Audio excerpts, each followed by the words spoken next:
Welcome to another AKT Scenario podcast. In this podcast, we will continue with an ENT theme. ENT presentations form a significant percentage of the primary care workload, and in this presentation, I'm going to focus on a rarer condition. A 30-year-old female patient presents with gradual hearing loss in her right ear, and her mother and her maternal grandfather both suffered with early onset deafness also.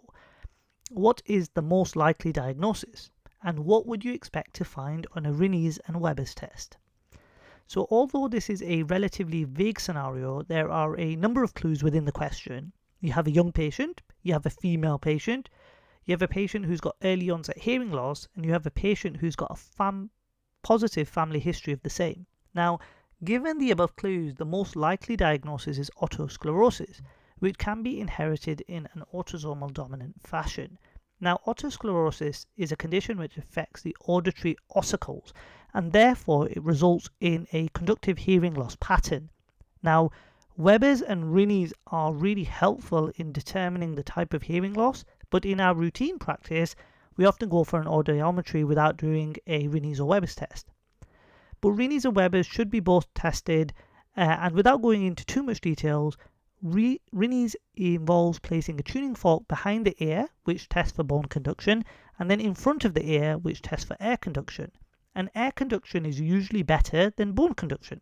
However, in a conducting hearing loss, the bone conduction is better than air conduction. And an easy way to remember this is that air conduction is sound waves travelling from within the canal down to the tympanic membrane, and then down to the ossicles, and then to the nerve. And if any part of this is broken, then air conduction will suffer. The Weber's test is done by placing a tuning fork in the midline of the head, and in conductive hearing loss, the sound will actually be louder in the affected ear.